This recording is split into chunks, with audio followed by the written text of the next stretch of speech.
Hola, Caro. Hola Nico. ¿Cómo andás? ¿Qué- Bueno, bien, estamos bien con el equipo, que por supuesto siempre quiero nombrarlos a todos porque están haciendo un trabajo excepcional. Gonzalo Báñez, nuestro productor, Osvaldo Berizo, nuestro camarógrafo y asistente y sonidista Rodrigo Sánchez Miguel. Hemos terminado recién, hace un ratito, una jornada larga, son casi las 3 de la mañana, 2:42 de la mañana aquí, Ujú. 1:42, perdón, de este lado. Lo que pasa es que tengo hora de Ucrania y hora de Polonia porque hemos estado en los dos lugares. Eh, y bueno, la verdad es que lo que hemos visto en estos días, después de volver del VIV, donde realmente lo escuchaba muy atentamente a Gerardo, se Sí. ve y se percibe en la gente parte de toda esa historia traumática y también de esa historia que hermana a los pueblos de Polonia y de Ucrania, ¿no? Ujú. Hiciste una Es cobertura una cosa... increíble. Te lo quería decir así inmediatamente. Ah, no, gracias, Nico. Gracias. Mira, no te estaba escuchando, por eso dije sí, pero gracias por eso. Eh, Mira, a nosotros nos pasó algo.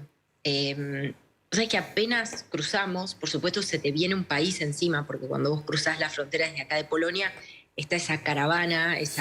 esa marea humana que se te viene encima y es como literalmente como si se te viniera un país encima. La tragedia de un país se te viene a los ojos. No puedes o sea, creo que lo decía yo, no puedes ni parpadear de lo que estás viendo. Y cuando llegas a territorio ucraniano, en este caso nosotros llegamos a la ciudad del Lviv, que además es conocida por ser una ciudad muy vibrante en términos Ujú. culturales, es conocida por ser una capital cultural en Ucrania. La verdad que te das cuenta que ahí digamos que te pueden contar la guerra, que podés leer sobre la guerra, que podés estudiar la guerra, pero otra cosa muy distinta es respirarla. ¿Cómo se Es respira la cuando guerra? Y esa especie de ahogo permanente en la gente que está entre enfurecida y profundamente asustada y que siente que todo puede ser algo potencialmente amenazante, incluso hasta nosotros que Claro, eso llegamos te de iba a repente preguntar.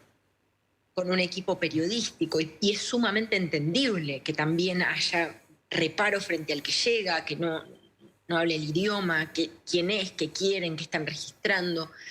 Eh, y de repente entras a una estación de tren como la del VIV y te encontrás con un andén donde hay tanta, pero tanta gente que te preguntás en qué formación piensa alguna de esa gente que se va a subir, porque Ujú. realmente físicamente parece imposible que puedan subir a los trenes, ¿no? De tanta gente que viene y que sigue llegando. Y por supuesto en medio de la desesperación se generan incidentes mismo entre Obvio. ellos, porque se juega la vida y la muerte, la supervivencia. Es muy triste ver digamos, el recorte de las familias totalmente desmembradas, ¿no? Porque Porque los los hombres hombres se quedan, ¿no? quedan y las mujeres muy jovencitas viajan con sus hijos. Sí. Entonces ellas van incluso dejando pertenencias en el camino, vos lo ves, y a la vera de la ruta, e incluso cuando llegás y pasás el puesto fronterizo de acá del lado polaco, ves restos de ese equipaje, no ropa y hasta cochecitos, porque ya no pueden seguir cargando cosas y tienen que seguir en movimiento hasta llegar a un lugar donde puedan tener Sí. cierta estabilidad, ¿no? Y por otro lado, Sí. ves la cara más extraordinaria también de la condición humana solidaria, de un pueblo que se siente un pueblo hermano, que es el pueblo, sucede mucho en los territorios de frontera esto, pero aquí particularmente lo veo, que es en las poblaciones polacas de fronteras, la gente ha alterado absolutamente toda su vida y ha redefinido sus roles en la comunidad a la que pertenece para asistir a sus hermanos ante esta Claro. tragedia. Es una Y migración además muy numerosa, ¿no? Increíble. Decía que iban a pasar 100.000 personas, no, mucho más. bueno, mirá, Nico, la verdad es que cualquier estimación en cuanto a proyección futura frente a lo que estoy viendo, digamos, nosotros hicimos ese camino de ida y de vuelta y lo vimos, lo dimensionamos. Yo he llegado a caminar, cuando volvíamos para aquí, hicimos el tramo caminando, un buen tramo caminando, nos tuvimos que separar Increíble. en el equipo e hicimos el tramo caminando y una de las chicas que viajaba conmigo me decía, bueno, hoy tuvimos suerte, porque yo la otra vez hice 35 kilómetros a pie. Obviamente con 30 y- frío y con el miedo, ¿no? Ujú. Absolutamente. Mucho miedo, condiciones muy adversas, muy adversas. Eh, y como te decía, acá lo que ves del lado polaco es como la cara de la solidaridad, pero casi te diría como un imperativo. No se hicieron demasiadas preguntas, salieron a auxiliar de la manera que pudieron. Mirá, nosotros esta tarde-noche mostrábamos una escuela que se transformó en un centro de refugiados y las que manejaban logísticamente ese centro eran la directora y la vicedirectora. O sea, Increíble. dos mujeres que pasaron toda su vida de maestras y que de repente aprendieron a manejar un centro de asistencia humanitaria que alberga al menos a 100 personas. Justo cuando nosotros llegábamos, tenían todo previsto para 2 colectivos y vimos a los colectivos llegar. Maestros ahí. Hay una cartelera y ves carteles por todos lados o gente simplemente espontáneamente parándose horas y horas a esperar colectivos con carteles que dicen te puedo llevar a Praga, tengo una habitación o recibo a un Sí, adulto y 3 niños en mi casa, o gente que dice si hay diabéticos la puedo solidaridad asistirte sí, con sí. medicina. Realmente la La- gente, y esa reacción de las comunidades ha ejercido presión también para que la respuesta del Estado también esté a la altura, ¿no? Entonces ahora, al principio, me contaban hoy, fue un poco caótico porque la gente sentía tanto que quería ayudar que todo el mundo salía individualmente a hacer lo que pudiera.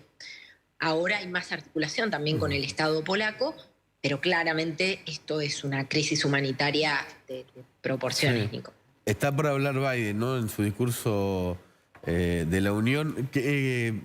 Contanos geopolíticamente, breve, como vos lo sabés hacer muy bien, ¿dónde estamos parados?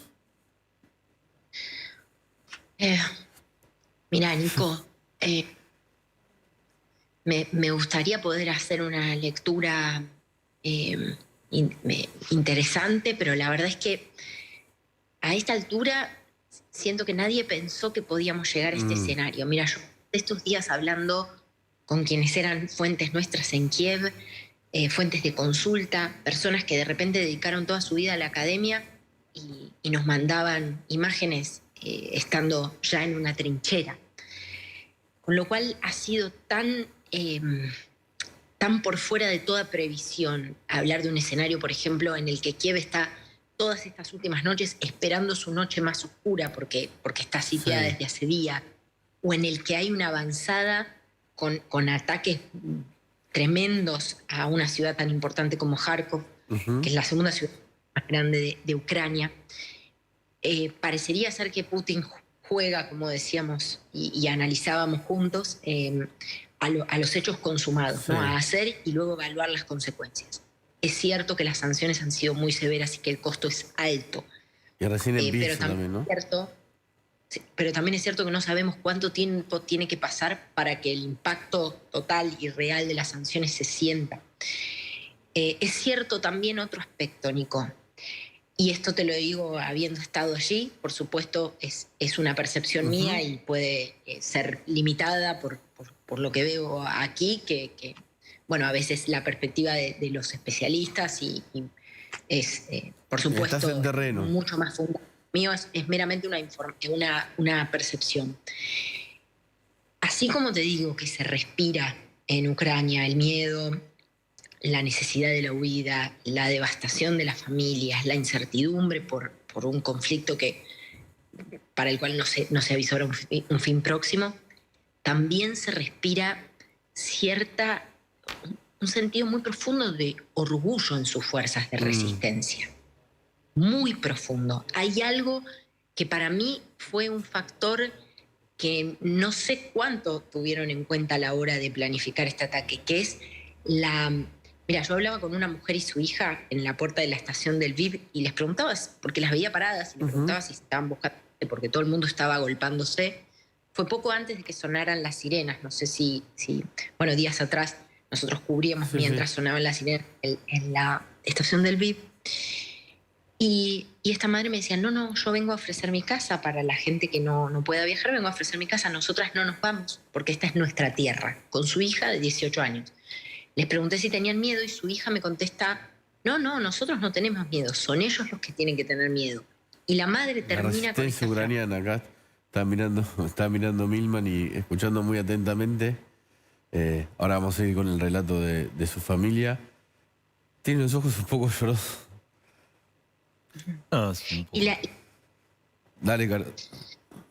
no, la madre terminó con una frase que a mí me quedó, que es, me dijo la frase en inglés, no nos comunicamos en inglés, yo claramente no entiendo el idioma, ni tampoco me resulta familiar con otras palabras de idiomas con los que pueda estar un poco más familiarizada. Entonces en inglés ella me dijo la frase, Ukrainians fight like lions. Los ucranianos luchan como leones y hay momentos, instancias o diálogos o rostros o donde casi como que podés ver o notar ese rugir, ¿no? Me parece que hubo algo que no sé... Se me pone la piel de gallina. Que la estrategia rusa no sé cuánto ponderó, que es digamos, la potencia de la resistencia ucraniana. El factor humano. Sí, porque por supuesto que de lejos uno piensa, bueno, esto es un escenario de David y Goliat, ¿no? Pero atención con eso, porque eso sí se ve. Convive con el temor, convive con un montón de las cuestiones que te venía describiendo, pero este factor no se puede subestimar. Uh-huh. Incluso creo que la comunidad internacional lo subestimó una vez que estalló este conflicto con esta dimensión. Sí, eso además que tampoco se puede dimensionar antes de que ocurra, ¿no? Ahí pasa algo, ¿no? Vibra la gente de alguna manera, ¿no? Es algo imposible, ¿no? Tal vez de adelantar o de saber qué es lo que va a pasar con esa gente, si va a tener miedo, si va a enfrentarlos, como dijo el presidente de Ucrania, cuando entren nos van a mirar a los ojos, no van a ver nuestras espaldas, ¿no? Sí, nos van a ver las caras, no nuestras espaldas. Sí. Bueno, no sé, con el tiempo se analizarán un montón de cuestiones, ¿no? Que tienen que ver, entre otras cosas, con los perfiles de los liderazgos y demás en todo este conflicto. Pero Nico, yo creo que ese elemento le ha añadido también una cuota de incertidumbre y signo de pregunta a cómo pueden desencadenarse los hechos, ¿no? En este contexto. Claramente, igual Rusia ha lanzado una avanzada impresionante en lugares impensados, porque recordás vos semanas atrás, y nosotros nos acordábamos con Gonzalo Báñez, que es también productor ejecutivo de TN Internacional, que repasamos los testimonios y decíamos, pero si el peor de los escenarios hablaba de una posible avanzada desde el este, también hay quienes estaban los que advertían, bueno, atención con los ejercicios militares en Bielorrusia por la distancia con Kiev y demás, pero de repente hablamos de Kiev sitiada en días, ¿no? Es realmente muy impresionante cómo se han desarrollado los hechos, pero al mismo tiempo es también la potencia de esa resistencia lo que ha hecho también ineludible para el mundo mirarlos de manera constante al minuto porque están resistiendo. Caro, muchas gracias. La cobertura es ejemplar. Bueno, la verdad que gracias, y es, como te digo, porque los chicos, equipo de oro, Gonzalo Báñez, Osvaldo Berizo y Rodrigo Sánchez Miguel, y también, por supuesto, reconocer a todos los colegas que están trabajando en el lugar, tanto en la frontera como dentro de Ucrania. Hay muchísimos periodistas haciendo un trabajo extraordinario y por supuesto, cuando uno ve buen trabajo periodístico, también te sirve de inspiración en momentos donde... No, está muy bien. En breve vamos a estar juntos en este horario, en la Argentina. Sí, en efecto. Cuídate, Caro. Gracias y felicitaciones. Gracias a todos.